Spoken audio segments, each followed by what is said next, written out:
नमस्कार। आकाशवाणी जयपुर अजमेर से प्रस्तुत हैं प्रादेशिक समाचार।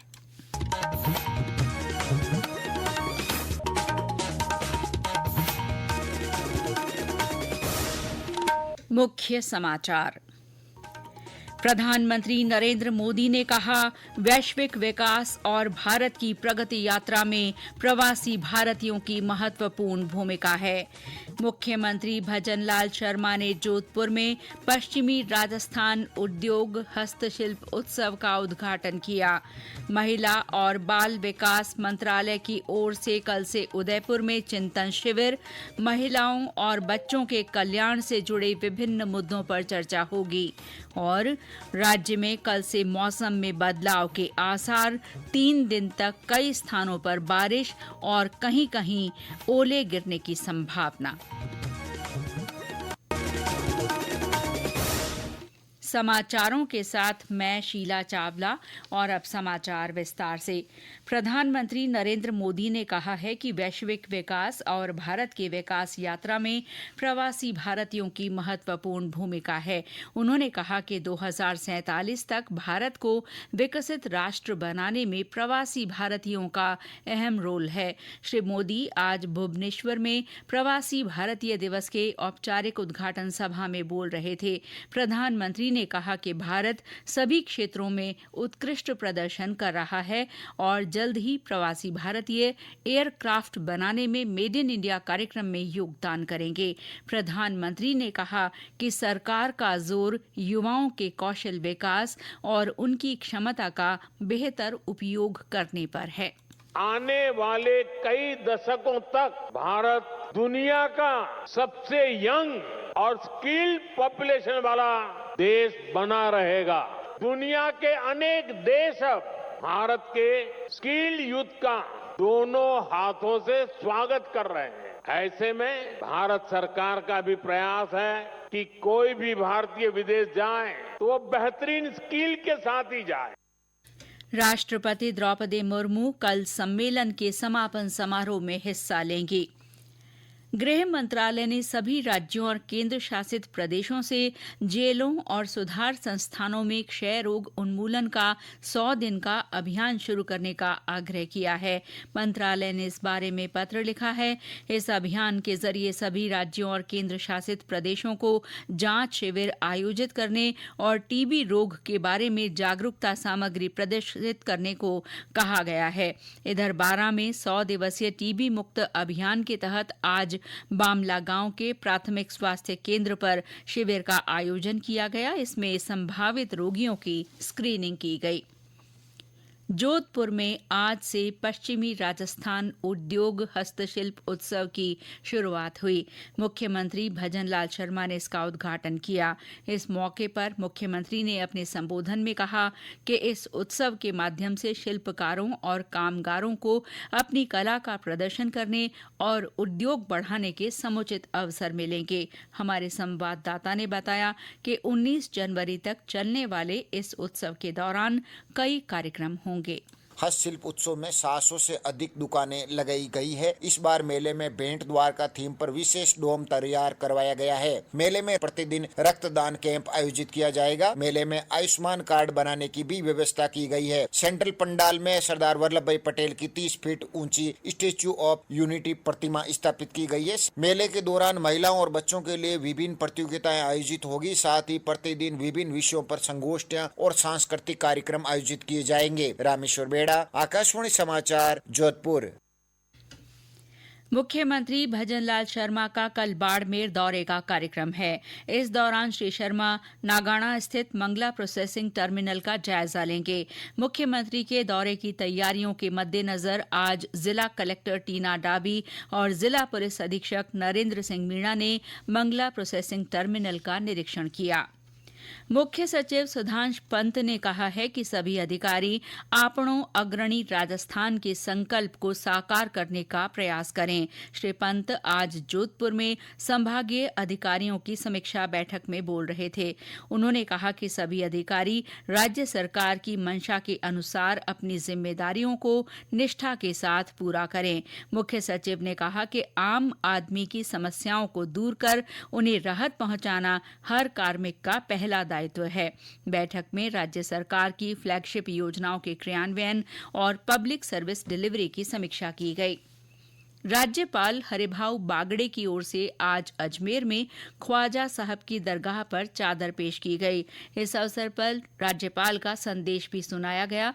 अपने संदेश में श्री बागड़े ने सूफी संत ख्वाजा मोइनुद्दीन हसन चिश्ती के अमन और मोहब्बत के पैगाम को जन जन तक पहुंचाने का काम किया है। उन्होंने कहा कि ख्वाजा साहब का उर्स विविधता में एकता की भारतीय संस्कृति का प्रतीक है।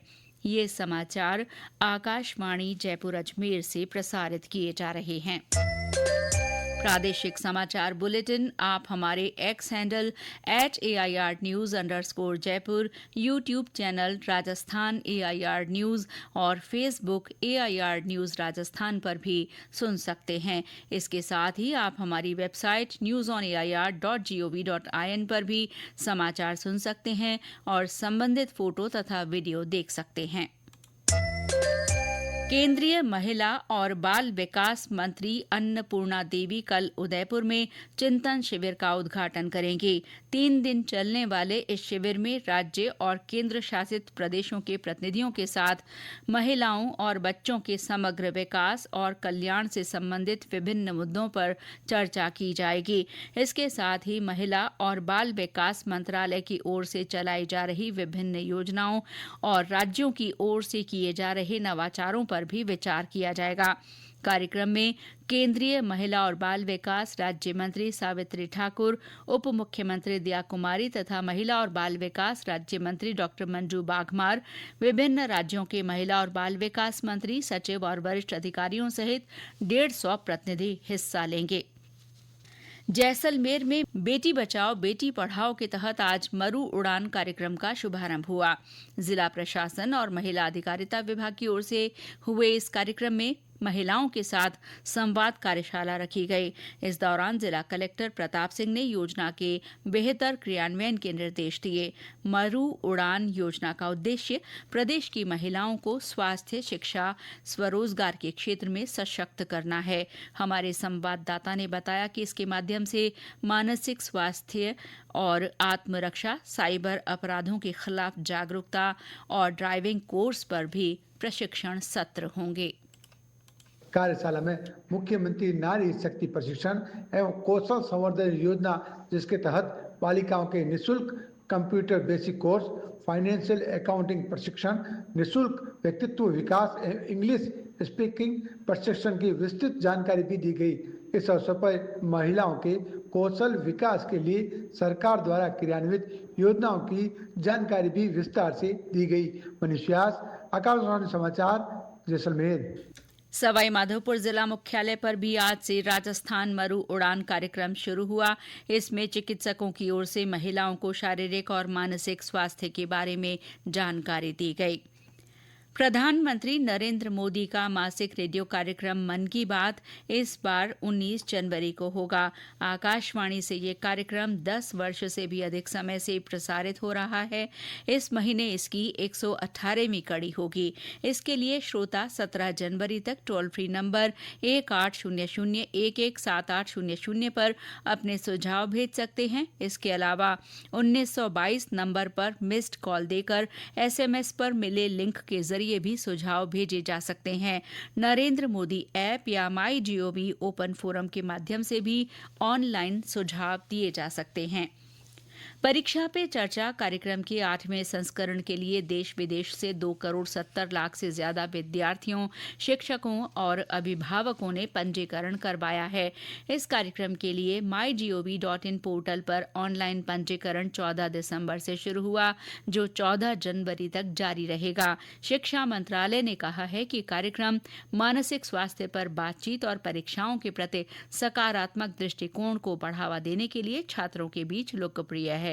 इधर प्रदेश भर में परीक्षा पे चर्चा कार्यक्रम के लिए 35 लाख पंजीकरण सुनिश्चित करने का लक्ष्य रखा गया है। और अब मौसम। राज्य के मौसम में कल से बदलाव के आसार हैं। नया पश्चिमी विक्षोभ सक्रिय होने से अगले 3 दिनों तक कई स्थानों पर बारिश, घना कोहरा और कहीं कहीं ओलावृष्टि के आसार हैं। मौसम विभाग के अनुसार कल जोधपुर, बीकानेर संभाग और शेखावाटी क्षेत्र में कहीं कहीं गरज के साथ हल्की बरसात की संभावना है।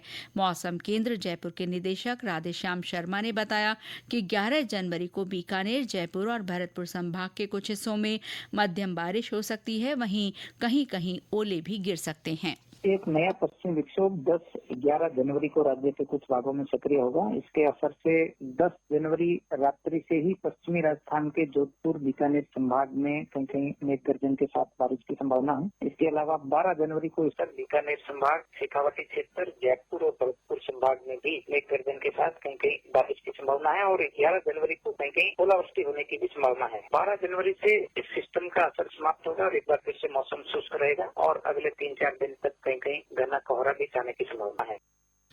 इस बीच प्रदेश में आज कई स्थानों पर शीतलहर का असर रहा। सीकर के फतेहपुर में आज सबसे कम 3 डिग्री सेल्सियस तापमान रिकॉर्ड किया गया। वहीं राज्य के लगभग सभी शहरों में न्यूनतम तापमान 10 डिग्री सेल्सियस से नीचे दर्ज हुआ। मकर संक्रांति का पर्व जीवन में नई उमंग और ऊर्जा का संचार करता है। ये पर्व हर साल 14 जनवरी को मनाया जाता है। प्रदेश में इस पर्व के उपलक्ष्य में पतंगबाजी का पुराना चलन है। एक रिपोर्ट। मकर संक्रांति का पर्व नजदीक आने के साथ ही बाजार रंग बिरंगी पतंगों और चरखियों से सज गए हैं।